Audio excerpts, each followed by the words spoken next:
Bismillahirrahmanirrahim. Assalamualaikum warahmatullahi wabarakatuh. Alhamdulillah wa syukrulillah, wassalatu wassalamu ala rasulillah, amma ba'du.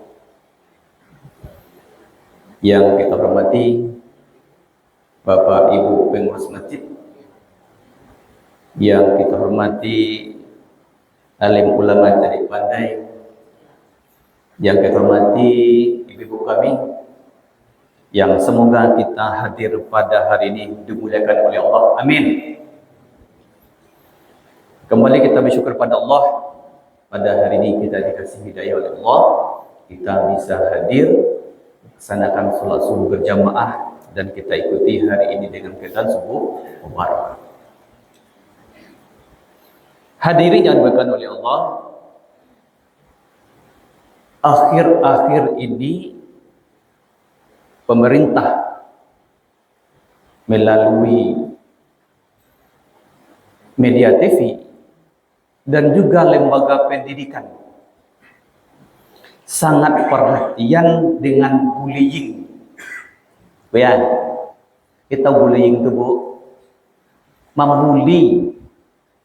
Mana mau itu? Mencaci, maino, menyakiti, marunduang ya. Marunduang itu rada paham itu. Jadi yang kayak mana itu lah, mengolok-olok, mencaci, menghina dan sebagainya. Sehingga dikhawatirkan apabila itu terjadi di lembaga pendidikan, di masyarakat kita akan berefek negatif. Efeknya tidak main-main. Bahkan ada anak kita itu mau sekolah lagi, malah dia ke sekolah, tapi dia kawan. Itu fakta. Hidup di pesantren misalnya, itu sering juga kaitan bullying itu terjadi, sehingga ada anak itu yang tidak mau pesantren lagi, bahkan ada diantaranya anaknya yang mau bunuh diri dan sebagainya. Banyak. Nah, tetapi anak-anak kita yang kebal dengan hal itu, yang punya fondasi dengan itu, insya Allah dia selamat. Jemaah subuh yang berbahagia, bagaimanakah Islam melihat ini? Bagaimanakah ajaran agama kita melihat ini? Dalam surat Al-Ahzab ayat 58, Allah mengomentari jauh-jauh dari sebelum bullying itu terjadi. Apa kata Allah? Walladzina yu'dzunal mu'minina wal mu'minati bighairi maktasabu faqad ihtamalu buhtana wa itsman mubina. Orang-orang yang menyakiti. Bu R, sambil mandang aja Bu. Apa minum Bu? Lama nggak? Orang-orang yang menyakiti orang-orang yang beriman, mukminin wal mukminat bighairi maktasabu, terhadap sesuatu yang tidak pernah dia lakukan, fakadih tamalu, sungguh menanggung, buhtana wa itsman mubina, kebohongan dan dosa yang besar. Jadi kalau balian makna ayat tadi, walladzina yu'zuna, kata Allah, jangan kamu la tu'zul mu'minina wal mu'minat, kata Allah. Jangan menghina, jangan menyakiti orang-orang yang sudah mengaku bahwa dia beriman kepada Allah. Ya gitu Bu. Iya. Terus kenapa Allah melarang itu? Kenapa Allah katakan la tu'zuna? Kalau seseorang itu sudah mengaku dia beriman, sudah mengaku dia seorang Islam, la tu'zu, jangan menghinanya. Kenapa? Allah katakan dalam surat Al-Ain dan surat Al-Hujurat Allah katakan innamal mu'minuna ikhwah, bahwa setiap orang mukmin itu, setiap orang yang sudah mengaku dia beriman kepada Allah, ikhwatun, adalah bersaudara.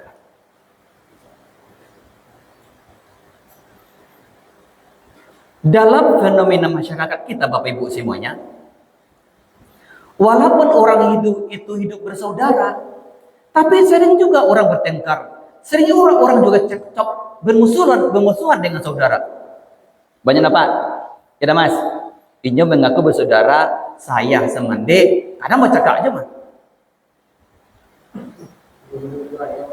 Iya, cakap aja tuh. Kadang masalah tanah, kadang masalah anak bercakap. Tetapi mereka cabik-cabik bulu ayam.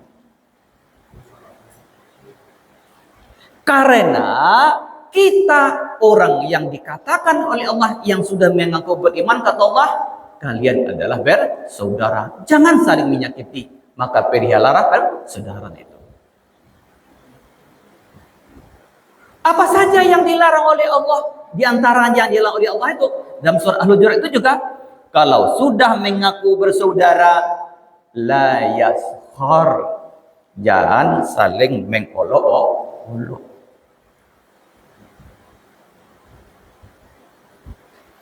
Yang kedua kata Allah, la talmizu anfusakum.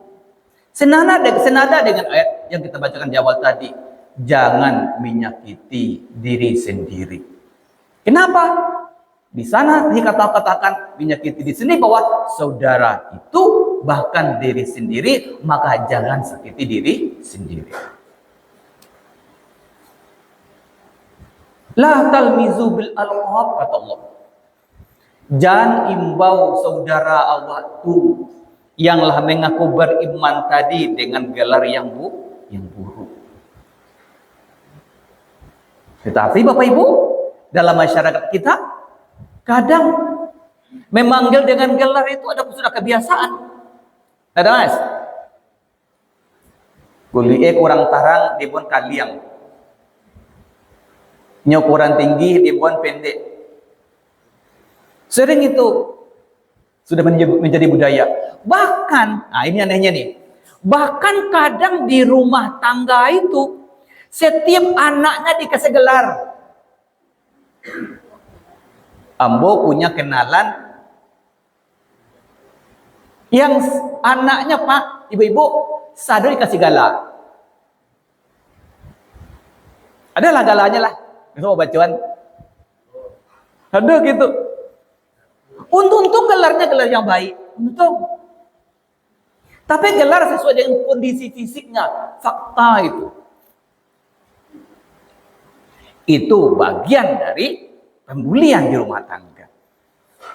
Allah katakan juga, kalau mereka sudah mengaku beriman, jangan berburuk sangka kepada mereka. Karena tidak semua apa yang disangkakan itu sesuai dengan hal apa yang terjadi. Kenapa? Rasulullah katakan bahwa sebagian dari para sangka itu adalah bohong. Kenapa? Hanya sebagian saja yang benar, yang sebagian lagi bohong. Maka jangan sakiti saudara kita dengan yang namanya berburuk sangka. Selanjutnya, jangan cari kesalahannya, karena masing-masing orang itu punya kesalahan. Jangan hina dia dengan kesalahannya. Jangan olok dia dengan kesalahannya. Seperti yang sering saya katakan bahwa jangan menghina. Jangan menghina. Ingat bahwa ketika Allah kasih seseorang itu hidayah, ketika Allah kasih seseorang itu keimanan, bisa jadi dia lebih soleh, lebih taat dibanding kita yang mengolok-oloknya, yang menghinanya. Di surat itu Al-Hujurat Allah katakan juga, jangan menggunjing saudara kita yang sudah mengaku beriman. Hadirin yang dimuliakan oleh Allah, Rasulullah juga sangat perhatian dengan itu. Rasulullah katakan bahwa al-muslim akhul muslim. Orang Islam itu saudara bagi Islam yang lainnya. Itu menjadi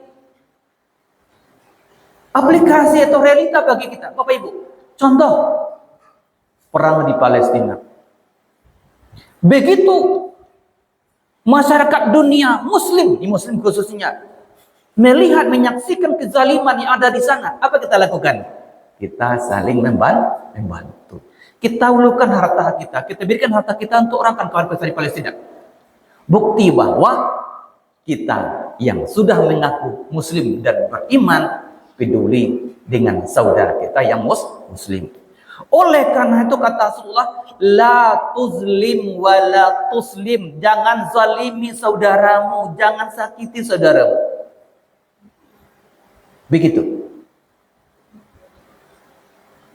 Jemaah yang berbahagia, ada satu hadis yang sering terjadi saat ini. Rasulullah katakan bahwa al-muslim, orang Islam itu adalah man salimal muslim min lisanihi wa yadihi. Orang-orang yang betul-betul Islam itu adalah orang yang selamat orang lain dari lisannya, lidahnya, ucapannya, dan perbuatan tangannya. Bapak Ibu, dalam hadis ini Rasulullah mendahulukan lisan daripada tangan. Apa pelajarannya? Ternyata kejahatan yang dilakukan melalui lisan, melalui ucapan, lebih berefek, lebih berpengaruh kepada seseorang daripada kejahatan yang kita lakukan dengan tangan. Bagaimana fenomena ketika sekarang nih yang namanya medsos, bahwa dengan kejahatan membuli dengan medsos itu lebih berbahaya daripada membuli dengan ucapan sendiri, dengan perbuatan. Kenapa? Kita membulinya dengan medsos lebih, artinya efeknya sangat diketahui oleh banyak, bahkan sedunia orang tahu. Bapak Ibu, jangan coba-coba berurusan dengan pinjaman online. Hati-hati.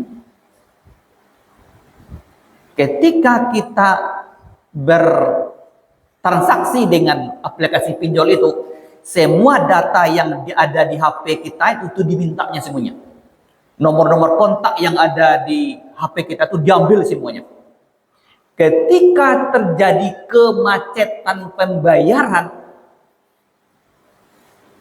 langsung saja dikirim berita ke semua kontak yang ada di nomor ibu-ibu itu.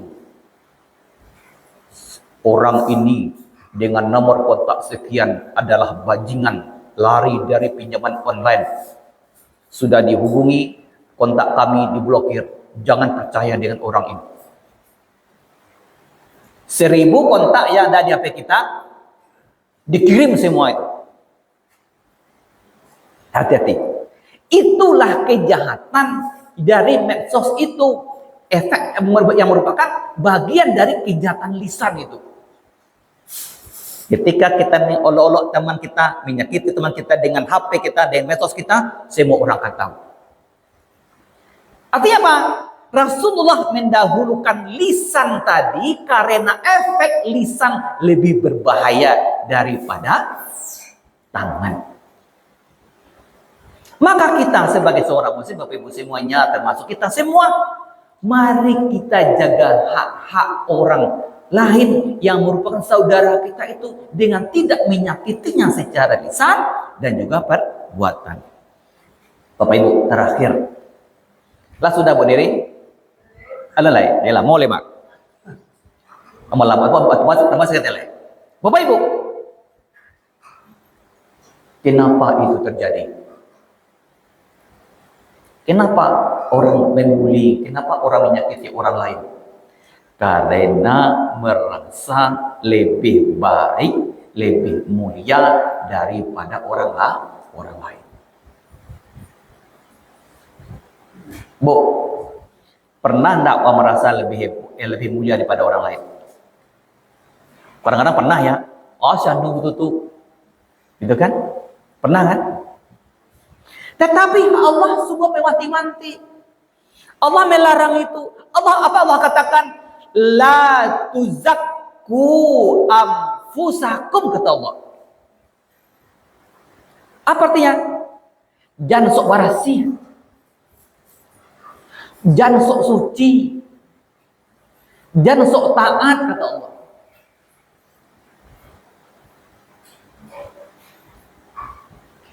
Huwa a'lamu biman ittaqa.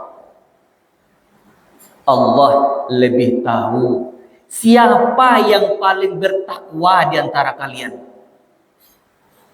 Allah paham siapa yang paling elok. Belum tentu orang yang mengolok-olok itu lebih baik. Bisa jadi orang yang diolok-olok itu lebih takwa, lebih soleh dibanding orang yang mengolok-olok. Apa tadi? Bu, la tuzakku anfusakum. Jangan sok suci, jangan sok bersih. Maka kembali kita memeriksa diri sendiri. Apakah kita sudah menjadi orang yang betul-betul baik? Apakah kita betul-betul menjadi orang yang sudah betul-betul soleh? Huwa a'lam biman ittaqa. Allah lebih paham siapa yang paling baik, yang paling soleh di antara kita. Apa solusi? Nah, ini solusi lagi. Apa solusi dari semua permasalahan tadi? Rasulullah pernah mengatakan bahwa la tadkhulul jannah hatta tu'min. Tidak masuk surga kalian kata Rasulullah sampai kalian betul-betul beriman. Wala tu'minu hatta tahabbu. Tidak akan menjadi orang beriman kalian, kata Rasulullah, sehingga kalian tahabbu, saling mencintai, saling mengasihi, saling mempererat persaudaraan dengan saudara-saudara kita se-Islam, se-mukmin. Kata Rasulullah, awala adulukum ala syai'in. Mau tak kalian aku tunjukkan kepada satu hal, satu perbuatan.